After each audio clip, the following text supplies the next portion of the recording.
આપણે ઘણા બધા વાલીઓ અને વિદ્યાર્થીઓ ફક્ત કોલેજના નામ ઉપરથી ચોઇસ ફિલિંગ કરતા હોય છે, પરંતુ ખરેખર એક આવશ્યક વસ્તુ એવી છે કે ચોઇસ ફિલિંગની અંદર આપણે કોલેજ જે સિલેક્ટ કરીએ છીએ એ કોલેજ કયા એરિયામાં આવેલી છે, આપણાથી કેટલી દૂર છે, એનું ટ્રાન્સપોર્ટેશન કઈ રીતનું રહેશે. કારણ કે જે MBBSનો જે કોર્સ છે, MBBSનો જે કોર્સ છે એ કોર્સ એ 4.5 વર્ષનો છે પ્લસ 1 વર્ષની ઇન્ટર્નશીપ છે. એટલે આપણે એપ્રોક્સિમેટલી 5.5 વર્ષ સુધી એ જગ્યા ઉપર રહેવાનું છે.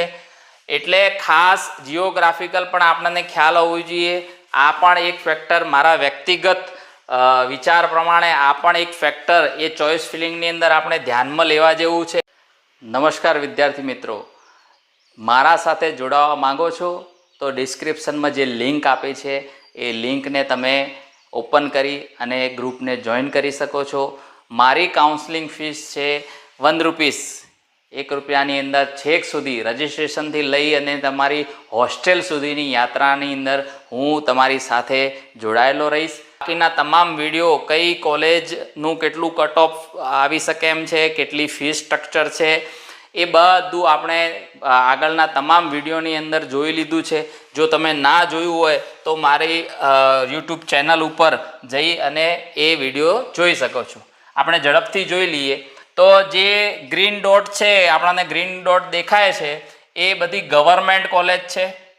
એક ગ્રીન ડોટની અંદર આપણે જોઈએ કે આ BJ મેડિકલ કોલેજ, પછી આ બરોડા, સુરતની અંદર, જામનગરની અંદર, રાજકોટ અને ભાવનગરની અંદર આ મેડિકલ કોલેજ જે ગવર્મેન્ટ મેડિકલ કોલેજ છે. બીજી એક સિલવાસાની અંદર છે. હવે GMERS જે યલો ડોટ છે એ GMERS કોલેજ છે બધી. એટલે જોઈ શકો તમે, પાટણની અંદર ધારપુર GMERS છે, સાબરકાંઠાની અંદર જે હિંમતનગર જે છે GMERS છે, અહીંયા વડનગર GMERS છે, બરાબર. આ ગાંધીનગર GMERS છે, આ સોલા GMERS છે.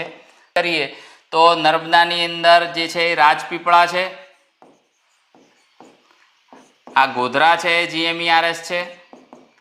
બરોડાની અંદર જે ગોત્રી છે એ Navsari GMERS, Valsad GMERS, Junagadh GMERS ને પોરબંદર GMERS, મોરબી GMERS, આપણે આગળ જોયું એ પાટણ GMERS. તો આ ટોટલી જે યલો ડોટ છે GMERS મેડિકલ કોલેજ છે.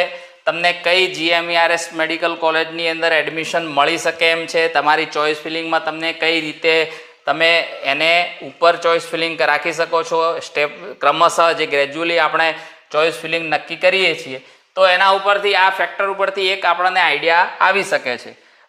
હવે આપણે સેલ્ફ ફાઇનાન્સ મેડિકલ કોલેજની વાત કરીએ તો સેલ્ફ ફાઇનાન્સ કોલેજ જે બનાસકાંઠામાં બનાસ મેડિકલ કોલેજ આવી છે.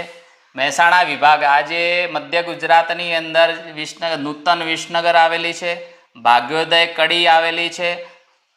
પછી આપણે નેક્સ્ટ જોવા જોઈએ તો અનન્યા મેડિકલ કોલેજ આવી છે અને સ્વામિનારાયણ મેડિકલ કોલેજ આવી છે.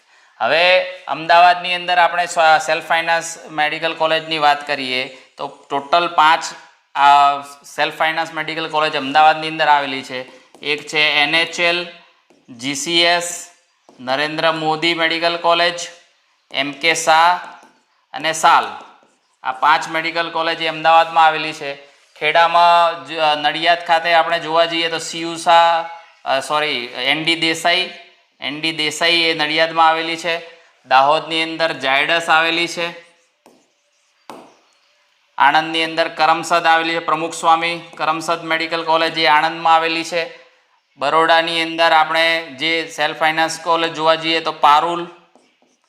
ભરૂચની અંદર ડૉક્ટર કિરણસિંહ પટેલ ભરૂચ. સુરતની અંદર આવેલી છે સિમર્સ. બીજી સેકન્ડ સુરતની અંદર આવેલી છે કિરણ મેડિકલ કોલેજ સુરત. અમરેલીમાં Shantaba medical college. Surendranagar CU Shah Adani એ ભુજમાં આવેલી છે. તો આ રીતની આપણે સ્ટ્રક્ચર જોઈ લીધું કે સેલ્ફ ફાઇનાન્સ કોલેજ ક્યાં કેટલી આવેલી છે, કઈ એનું લોકેશન કઈ રીતનું હોય છે. તો આપણે જે ચોઇસ ફિલિંગ કરીએ છીએ જે ચોઈસ ફિલિંગ કરવાનું છે એ ચોઈસમાં પણ મારી વ્યક્તિગત દ્રષ્ટિએ કે આપણને લોકેશન ખ્યાલ હોવું જોઈએ, કારણ કે આપણે બહુ લાંબો સમય સુધી આ કોલેજની અંદર રહેવાનું છે. પછી તમે એમ કહેશો કે ના મારે ટ્રાન્સફર જોઈએ છીએ તો ટ્રાન્સફર ના મળે. પ્લસ તમે એમ કહેશો કે નેક્સ્ટ યરમાં હું બીજી કોલેજમાં જતો રહીશ તો એવું શક્ય નથી. તમે એમ કહેશો કે આ વર્ષે ડ્રોપ લઈને હું બીજી મેડિકલ કોલેજમાં નેક્સ્ટ યર એપ્લિકેશન આપીશ તો એ પણ શક્ય નથી. તો આ બધી વસ્તુને ધ્યાનમાં લેતા તમે જે ચોઈસ ફિલિંગ કરો છો એ ચોઈસ ફિલિંગમાં આ પણ એક આઈએમપી ફેક્ટર છે. મને એવું લાગ્યું કે આ પેરેન્ટ્સ જોડે ડિસ્કસ કરવા જેવું છે, એના અનુસંધાનમાં મેં આ વિડીયો બનાવ્યો છે. તો તમે તમારી પસંદગી, તમને કઈ કોલેજમાં એડમિશન મળી શકે એમ છે, તમારી પસંદગીની કઈ કોલેજ છે, એનામાં એક ફેક્ટર જોવા જઈએ તો આ એક જિયોગ્રાફિકલ આપણે લોકેશન જોઈ લીધું છે. એના અનુસંધાનમાં આપણને ઘણી બધું માર્ગદર્શન મળી શકે એમ છે.